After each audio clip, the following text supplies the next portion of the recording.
una vez más nos encontramos por esta plataforma para continuar con nuestras sesiones de clase. Recuerda que el aprendizaje no puede esperar. Esta semana tenemos un tema muy importante, que es organizadores del conocimiento. Vamos a verlo. Ese tema, el tema de organizadores de conocimiento, es un tema indispensable. Y te preguntarás, ¿por qué lo estamos haciendo en literatura? Es que nosotros debemos saber previamente cómo organizar la información para poder asegurar la mayor cantidad de retención de información. Esto es indispensable y por esta razón es que vamos a ver hoy dos tipos de organizadores, los mapas conceptuales y los mapas mentales. Vamos a ver. El primero de ellos es el grandioso mapa conceptual. El mapa conceptual es un organizador del conocimiento que lo que busca es causar un impacto visual en la persona que esté utilizando este tipo de organizador, en el lector en sí. ¿Para qué busca esto? Para lograr la mayor cantidad de retención de información y procesamiento de la misma. La definición nos la da su creador, que es Novak.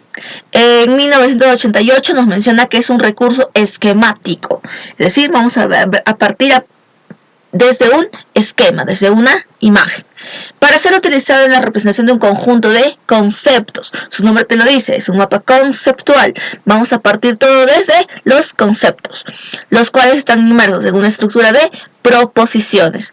Esas proposiciones se forman con las palabras enlace. Entonces, el mapa conceptual es un recurso que utiliza conceptos para formar proposiciones. No te olvides, lo que busca es causar un impacto visual. Tenemos ciertas características de un mapa conceptual. Para empezar, la característica más importante de este es la jerarquización. Quiere decir que tiene rangos, una estructura sistematizada de los conceptos que se van a dar. Los conceptos no están al azar, como me da la gana, lo voy a poner por aquí, por allá, como yo quiera. No, como está tu cuarto, sí, más o menos, no, ¿ya? Tiene una jerarquía, tiene un orden determinado. Los conceptos están dispuestos de acuerdo al orden de importancia. Los más importantes van arriba y los menos importantes abajo. Y siempre de izquierda a derecha. También tiene que ver la importancia de inclusividad del concepto. Es decir, lo que abarca más, el concepto que abarca más información va arriba. El que abarca menos información, abajo. ¿Ve? Vamos siempre de arriba hacia abajo y de izquierda a derecha en cuanto a la jerarquía de la importancia de los conceptos. Los ejemplos son lo que menos nos importan en un mapa conceptual y estos siempre van a ir al último, abajo, en la parte inferior. Y no van a llevar ningún tipo de enmarcación, es decir, no van a llevar ningún tipo de recuadro, nada, ninguna elipse. Selección. La selección es otra característica importante de lo que es un mapa conceptual. Es necesario poder elegir los términos adecuados para los conceptos. ¿Para qué? Para poder centrar la atención en palabras específicas. Tenemos que elegir bien las palabras que van a ir en los conceptos. Estas palabras generalmente son sustantivos, no pueden ser otra cosa, porque es necesario reconocerlas al instante. Y por último, lo que te mencionaba hace un momento es el impacto visual. Así como ella te impactó, así o ella te tiene que impactar un mapa conceptual.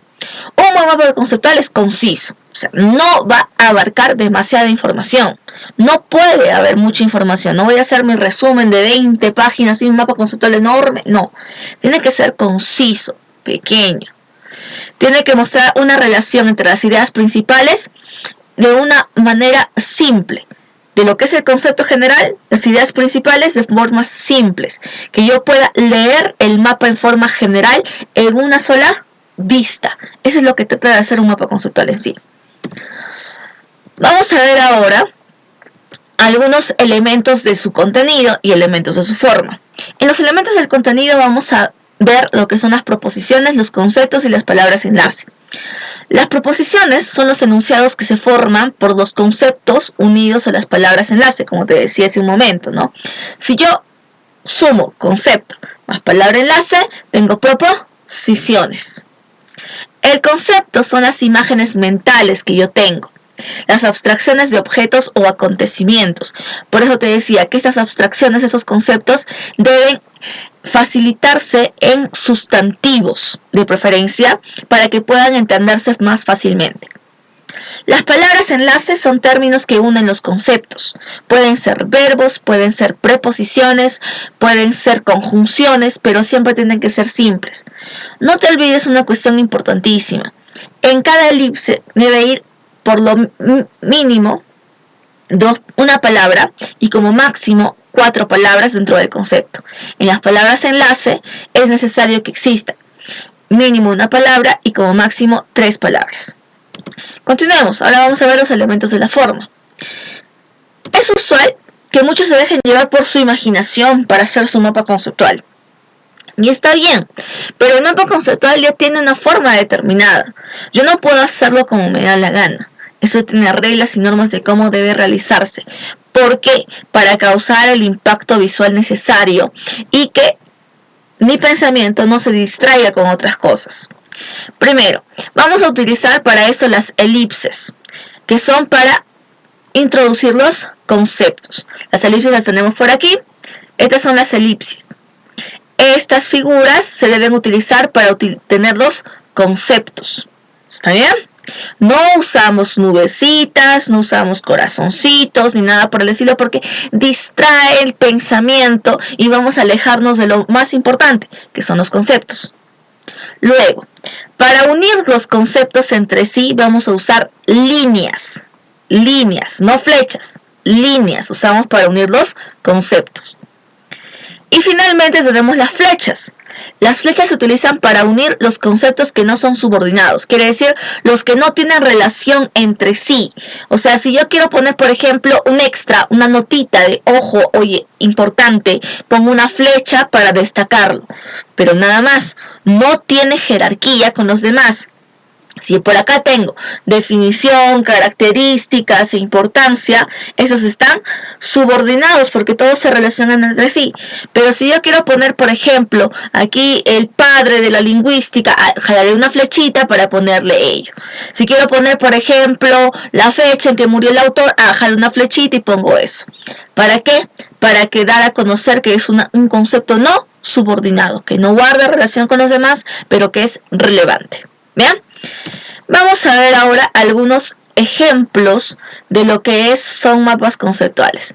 Precisamente aquí tenemos un mapa conceptual de los mapas conceptuales. Aquí nos dice que es un recurso esquemático. Sus elementos son las proposiciones, los conceptos y las palabras enlace, y las características son la jerarquización, la selección y el impacto visual. Como estás viendo, tenemos jerarquía, ¿no? Primero tenemos ahí lo más importante, que es la definición, luego los elementos y las características que están en una misma jerarquía, y luego los subelementos que van a las proposiciones, conceptos, palabras enlace, jerarquización, selección, impacto visual, etc. Como estás viendo, tenemos un correcto uso del espacio también. No es que hay más información por un lado, más información por otro lado, o está desordenado, no. Fíjate, tenemos generalmente solamente una o 2 o 3 palabras por elipse, nada más. Las palabras enlace son pocas. En el caso de los ejemplos, fíjate, van fuera de las elipses, fuera de los recuadros. Es necesario ello, siempre. Y unimos los conceptos con líneas, no con flechas. ¿Verdad? Además, un mapa conceptual es necesario y se recomienda hacer uso de una letra script mayúscula. ¿Para qué? Para facilitar su visualización. Pero ese es un concepto para solamente facilitar el elemento. Recuerda que Novak lo que quiso hacer es causar un impacto visual, para que tu cerebro, al ver el mapa conceptual, pueda leerlo fácilmente y quede en mi cabeza. Algo así como generar una fotografía de los conceptos. Vamos a ver otros ejemplos aquí. Como este ejemplo sobre literatura antigua. Ahora vamos a ver la jerarquía que estamos empleando. Tenemos literatura religiosa, las epopeyas, las culturas y demás. Hay también un correcto uso de los espacios. ¿Podemos aplicar imágenes? Sí, pero son fuera de las elipses. ¿Por qué? Porque no corresponden a los conceptos. Entonces, ahí tenemos que ver esa importancia. La jerarquía, los conceptos, siempre pocas palabras. Otro ejemplo de un mapa conceptual, podemos verlo aquí. Tenemos literatura, nos habla acerca de los géneros, la forma, el estilo y demás elementos. También tenemos aquí un ejemplo más, pero vamos a ver ahora ya los mapas mentales. ¿Bien? El mapa mental, su función es la misma que un mapa conceptual. Lo que busca es causar impacto visual. Y su impacto visual es mayor incluso porque tiene imágenes, tiene colores, tiene una imagen radiante, central. Entonces es muy vistoso para que tu cerebro pueda aprender más fácilmente. Recuerda que esos son recursos para que nosotros podamos aprender a aprender. Veamos el primero de ellos, definición. Busan, que es el creador del mapa mental, en 1996, nos menciona que el mapa mental es una expresión del pensamiento irradiante. Significa que hay una imagen central y a partir de esto y va todo lo demás alrededor. Irradia a partir de ello. Y por tanto, una función natural de la mente humana. Nos dice que es como de esa manera funcionan las neuronas. Y por esa razón es que un mapa mental simula la estructura de una neurona. Vamos a ver las características más relevantes del mapa mental. Primero, el asunto de atención se cristaliza en una imagen mental. Ojo, cuando hablamos de imagen mental, no quiere decir necesariamente una imagen visual. O sea, el centro del mapa mental puede ser una imagen, es cierto, un dibujo, una caricatura, un icono, un símbolo, todo lo que tú quieras. Pero debe centrar todo el pensamiento de la idea principal, lo que va a abarcar todo el tema. Eso es necesario, es indispensable esto. Por eso decimos que es una imagen mental, así como igual los conceptos eran imágenes mentales, igual aquí debe ser concreto para que tú puedas identificar, ves lo que está en el centro y puedes evocar todo lo que va a estar alrededor.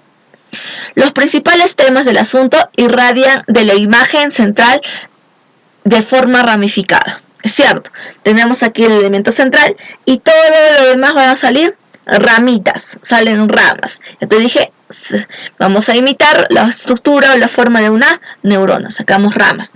Mientras más cercanas las ramas están al centro, más gruesas son. Eso determina la jerarquía de estos. Va de más grueso a lo más delgado. Mientras se aleja más del centro, va a ser más delgado también. Las ramas comprenden una imagen o una palabra clave impresa sobre una línea asociada. Claro, ¿no es cierto? En este caso vamos a poner sobre la ramita que hemos sacado, podemos poner una palabra o dos, ¿no es cierto? Máximo 4 palabras. Además, podemos poner también una imagen. No es necesario que solamente ponga palabras, pueden ser imágenes también. Esto deja mucho tu creatividad en sí. Y las ramas, en general todas ellas, van a formar una estructura nodal conectada. ¿Qué quiere decir una estructura nodal? O sea, en forma de nudo. En el centro va una imagen central, una imagen importante, relevante, y alrededor van conceptos o imágenes que se relacionan con el concepto central. Entonces, se conectan entre sí, es una imagen nodal. Van a orbitar alrededor de la imagen mental central. Bien, vamos a ver ahora los elementos. Elementos de contenido de igual forma y elementos de forma. Elementos de contenido, tengo el pensamiento irradiante y las palabras. El pensamiento irradiante es el tema o concepto central. Lo más importante, lo que te decía, la imagen mental que va a abarcar todos los conceptos alrededor. Palabras. Las palabras representan los conceptos, los que están sobre las ramitas. Se escribe una palabra o concepto por rama. Pueden ser, como te dije, hasta 4 palabras. Eso es como máximo, no puede ir más. No puede ir toda una definición completa, no. El tamaño indica el énfasis, como te decía, mientras más cercano al concepto central, más gordita va a ser la rama, más gruesa va a ser esta. Y se va alejando y más delgadita, así como cuando ves a las personas, ¿no? Cuando las ves de cerquita, o las ves grandes, pero las ves de lejos, chiquititos, ¿no es cierto? Igualito va a ser aquí. El tamaño indica el énfasis que le estás poniendo en ello. Continuamos con lo que son los elementos de forma. Tenemos las ramas, los colores y las imágenes. Es por eso que este mapa mental es muy importante, porque el impacto visual es mayor incluso que un mapa conceptual. Las ramas. Las ramas se extraen del pensamiento irradiante. Ya te decía, del centro vamos a sacar las ramitas, pero siempre de forma ordenada. He visto muchas veces que cuando hacemos un mapa mental, la mayoría sí imita la forma de una neurona, pero desordenada. Todo está desordenado. Y si está todo desordenado y yo tengo que voltear la hoja para poder ver el concepto, ya no se logra el impacto visual. Porque la finalidad de este organizador es que cuando yo lo vea, inmediatamente tomo una fotografía y mi cerebro retenga esa información. Yo no puedo darle la vuelta porque ahí ya me he tomado más tiempo y se han dado otros procesos mentales. Entonces es necesario el impacto visual a primera vista, así como cuando la viste te impactó, igualito, así te debe impactar un mapa mental. Bien, el grosor de la rama indica la jerarquía, mayor tamaño, mayor importancia, como te mencionaba, mientras más cerca, más gordito, mientras más se aleja, más delgada, y esto indica la importancia y la jerarquía que tienen los conceptos. Los colores mejoran el recuerdo. Según Busan, nosotros establecemos relaciones, asociaciones constantemente en toda nuestra vida. Todo lo que aprendemos, todos los conceptos que tenemos, los hemos formado por asociación. Y es por eso que él busca asociar los conceptos con los colores. Es importantísimo. Por eso es relevante utilizar colores. Cada rama debe ser de un color distinto. Y los colores van a agrupar a los conceptos relacionados. Digamos, vamos a ver características. Todas las ramas de características deben ser de color rojo. Todas las ramas de repente de, no sé, importancia deben ser de color morado. Y así le podemos cambiar o variar los elementos. Imágenes. Las imágenes nos permiten poder recordar mejor. Nuestro cerebro puede recordar mejor a partir de imágenes. Por esa razón es usar imágenes por cada concepto y crear un equilibrio. El equilibrio debe buscarse entre los conceptos y las imágenes y que tienen que guardar relación estrecha las imágenes con los conceptos. No pueden ser muy alejados. Tienen que ser reconocibles inmediatamente para poder captar ese impacto visual. Y de esa manera activar nuestras habilidades visuales y lingüísticas. Muy bien, vamos a ver cómo se hace un mapa mental. El mapa mental surge a partir de lo que es la lluvia de ideas, ¿no? ¿Por qué? Porque cuando hacemos una lluvia de ideas no damos conceptos, solamente damos palabras sueltas, nada más. Entonces, gracias a ello surge lo que es un mapa mental. Dice, utiliza el énfasis. Claro, el énfasis en los colores, en el grosor de las líneas, en las imágenes que puedo emplear. Dice, usa siempre una imagen central, emplea imágenes en todo el mapa, usa 3 o más colores por cada imagen, varía el tamaño de las letras y de las ramas. Estos son elementos que pueden estar asociados también a tu creatividad, ¿no? Utiliza la asociación, utiliza flechas cuando quieras establecer conexiones. Si por ejemplo tú ves que una rama de aquí tiene relación con una rama que está por aquí a este lado de repente, entonces vamos a poner una flechita para poder establecer relaciones. Como te digo, es mucho más libre, ¿no? Para poder realizarlo. No te olvides que un mapa mental siempre va en sentido horario. Siempre vas a ver la jerarquía, inicia en el centro como el reloj y continuamos, ¿no es cierto?, hacia la derecha y terminamos en el mismo punto. Vamos siempre en sentido horario y se lee también de esa manera.